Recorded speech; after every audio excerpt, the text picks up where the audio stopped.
Hi everyone, thanks so much for joining me today. We are going to have some fun with this Halloween card. We're going to make a shaker card and we're going to be looking at the new Kat Scrappiness release. This die set is called Witch's Brew. It is made specifically to make some shaker cards and it is so funny. I love these little witch's legs that can stick out of this, and I'm going to pop up a card I made with this that's not a shaker card. We're going to go over ways to create texture, to just make an easy card, and if you struggle with shakers, this is the video for you. Besides these witch's legs with fun designs, you've got such cute little stars, you've got little buckles for your cute witch shoes, which I think you could use those in so many cute ways. I could see a little house with those shoes sticking out. It would be so precious. So we'll get right into how I created this card. Real quick, if you haven't smashed that like button, please do it, and I would love it if you subscribe to the channel. We're going to start out with some Catherine Pooler Midnight ink. This is super dark black. You could use any black ink, but I'm just making my own cardstock with this, and then I'm going to use some Versamark over it, which this ink stays wet for a little while. You probably could pour your embossing powder directly on it, but I am going to add some Versamark once I know this black ink is dry. And the reason I'm going to add Versamark is because I want to make this look like a cauldron with some texture, some sparkle. So we're going to use some embossing powder that's kind of a black glittery powder. So I'm going to add my Versamark. I want to make sure everything is dry, so I'm checking my pad to make sure I'm not getting too much black on it, which I'm not. And then I'm going to add this Versamark all over the area, and we're going to heat emboss it. So I really saturate the area. So I'm just making sure I've touched everything. You can kind of see the mark of the pad on there. It turns it just a little bit more black. So I'm just making sure my Versamark pad was a little bit in need of a refill of ink, I believe. So I had to do that a few times. We're going to use this Wow Black Glint embossing powder. I will try to find this for you and link it in the description so you don't have to keep up.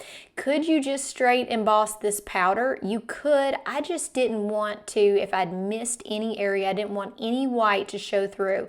Look how beautiful that is. Oh my goodness. Okay, so that looks to me like the perfect cauldron. So we're going to get this embossing powder. I'm just kind of putting it in a coffee filter. You could also do something like a big piece of paper that you're using, but I'm just making sure I've got enough. And it seems like you would use so much embossing powder, but I still have tons left in the bottle when I put this back in there. So embossing powder to me is one of those funny things where it seems like you're going to use it all up in one time, yet it lasts, it just keeps going and going and going. You really don't use a whole lot. So don't worry about making yourself some glitter paper that you're going to use all in your embossing powder. So when you're embossing a large area, especially with glitter, it's good to use your heat tool on the back to make sure you don't blow the glitter off. So I've got it good and warm on the back so that hopefully I'm not blowing this sparkly part off. And then you can see when this heats up, to me it almost looks like vinyl or something. It just looks so cool. This cauldron is going to be amazing with all this texture. So this is just a great way to add extra detail to your cards. It's also a great way if you don't have any cardstock that's shiny and you want to make a shiny object, that you just go ahead and make your own cardstock. So I'm going to continue heating this up. I'll speed it up a little bit for you and then we'll cut out of it.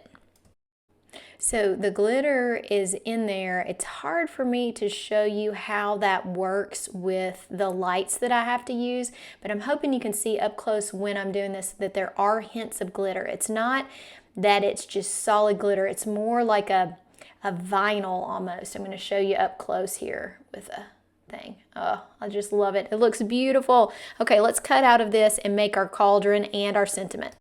Now, since I only made one little area for this to be cut out, I'm going to tape these down so they don't move when I die cut them. But just like with any type of glittery paper, it is hard to get it to stick to this. I was able to use the tape, but it'll keep popping up, so you just kind of have to work with it.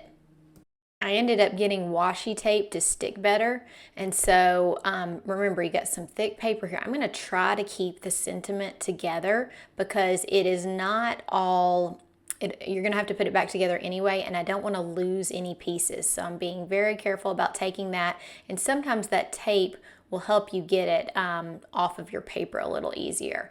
And then we've got our cauldron here. It does have a cutout for the middle of the cauldron, and some people will use that as their backer for their shaker card, but I'm going to show you how I do it because I feel like underneath my shaker cards I can see to the side, so I need a bigger piece of black versus what's cut out of the middle. So I'm going to show you how I did that. This larger cauldron cutout is the exact same size as the other and can be used as a background. I like to use this as my background because, like I said, sometimes when you've got the raised up foam tape, you can see inside your cauldron and see to the sides, and I don't want those sides to be white or the background. You don't necessarily have to color all of this, but I'm going to use an ink pad just like I did before putting all the sparkly stuff on there. I'm going to use that ink pad and make sure I've got all the area that's going to be shown covered up. And this is that Midnight ink from Catherine Pooler. Okay, things you need for any shaker card: some type of acetate. You can use packaging, you can use pre-done acetate. I'm using these little small pieces from Kat Scrappiness, and I'm going to have to cut it to this shape. So you could die cut this. I usually fussy cut it, but especially since it's such a small area, I could take that larger cauldron that we had and use a die cutting machine and cut it a little line out. It might even cut all the way through the acetate. It just depends on how thick your acetate is. Once I have that cut to the correct size, I'm going to use some thin double-sided adhesive. I believe this is 1/8 of an inch, and you're going to need to go around this whole opening.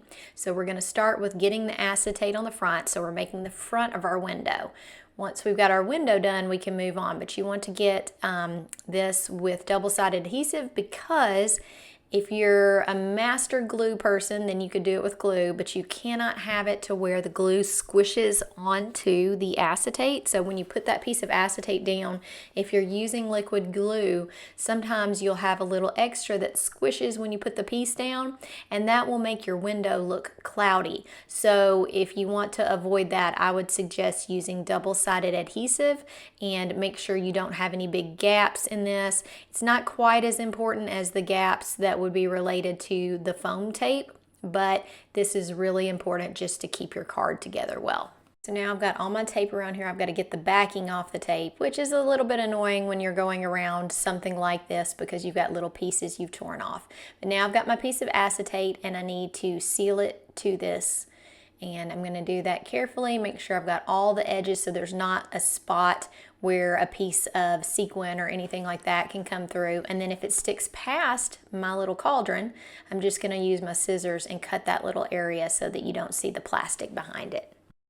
So the next trick is to create your window with foam tape. I love using strips of foam tape. These can be torn or cut. I usually cut mine to make sure that I've got a really good, so they can kind of fit together like puzzle pieces.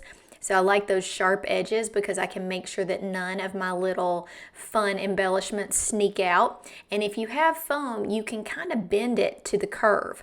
So I'm going to bend this foam tape around here. How much foam tape you need and how thick it needs to be is all dependent on your embellishment. So you see I had a little gap there. Now I'm adding this piece to keep that gap closed. You just want to be real generous with these. So I'm going to fold, with this being so curved, I can't do a huge strip and get it to work right folded, but I can do one of these little small couple inch pieces and get it to fold correctly. So I'm going to go all the way around this, and then we are going to do a couple other tricks to keep our embellishments where they're supposed to be. Now that I've closed all these gaps, so see I'm being very careful that there's not a gap right there, I'm going to add a couple pieces to the legs of the cauldron, and that's just because everything else will be popped up. So these would, they'd probably stay popped up with the rest, but I just like to make sure that everything's really sturdy and I can cover some of those cracks. See how I covered the crack right there? Just in case an embellishment tried to slide through that. The next tricky part of the process is making sure you powder the edges. Now this is really skinny tape, so it's very hard to get the powder there. I'm using the Kat Scrappiness powder tool because it just produces a lot of powder, which really helps.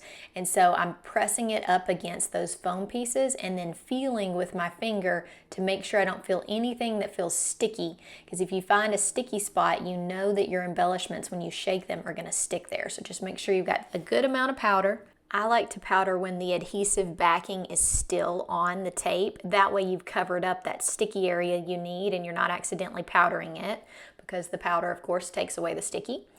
The best way I've found to put your shaker card together is to use whatever background you're going to use and spread your embellishments on that. And this one I've got a little half eye, so I can fix that. I've got a little piece of plastic I'm going to remove there, but I'm going to use these I See You, and then I'm also going to add another mix to this.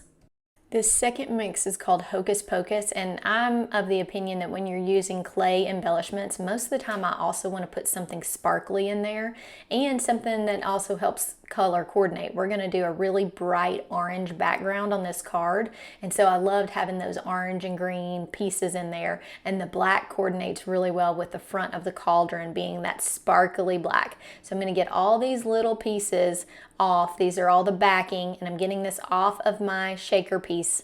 It takes a minute because I've got so much tape on here, but once I do that, I'm going to carefully place this on top of my shaker mix here. And you can usually start to do it and decide if you've got enough. I feel like this is enough in this one, but you could add more if you want to, and you just want to be careful on your lining it up. Make sure that you've got all the space that's not, you see I've got some white space back there. I've got to cover that up from the front and then really press it down. The background of this card is a really pretty orange from Catherine Pooler called Tiki Torch, and I'm just using a blending brush and I'm creating a darker, kind of an ombre, so dark look from the top down. I know part of the bottom is going to be covered, but I'm just going to make sure I've got good coverage, and then I want to show you one of the properties of this ink that just makes the background look so much better. It looks great just blended, but we're going to add some water and we're going to remove some color, and I'm going to show you how I like to do that. So I'm using a spray bottle, and you can see it bubble up a little bit and start to remove it, but if you really want to make something dramatic, you need to use your paper towel to pull up the ink from those areas. Looks amazing! This release also has some of this paper that looks like wood. So to me that looks like great wood flooring. So I'm going to apply this to the bottom. That's why I didn't ink blend the whole thing.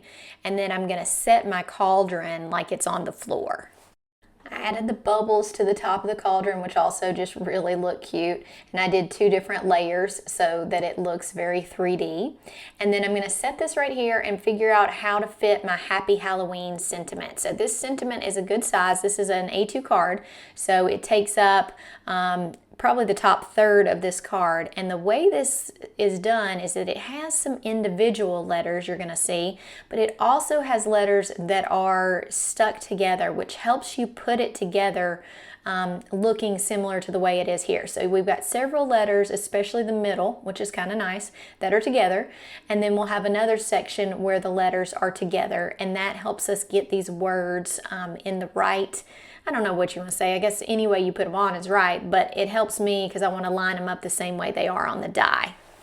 My last quick trick is where I can see white, I'm using a black alcohol marker and I'm going along those edges. I just think that makes it look even more spectacular, so I tend to do this if I can see a little bit of white from any angle, and I'm going to do this with my black. You could have just taken your ink pad and covered the whole backing, but I really like to add it to the edges as well. I just love this Halloween card. I don't know if you're into making Halloween cards, but if not, you can use all of these ideas to make shaker cards. And I would love to see what you make. I hope that everybody has a great day. Make sure you check the description for any links to the products. Those will let you know what I used during this video. And also, if you hadn't done it yet, please hit the like and subscribe button. I hope to see you again on the channel soon. Have a great day. Bye.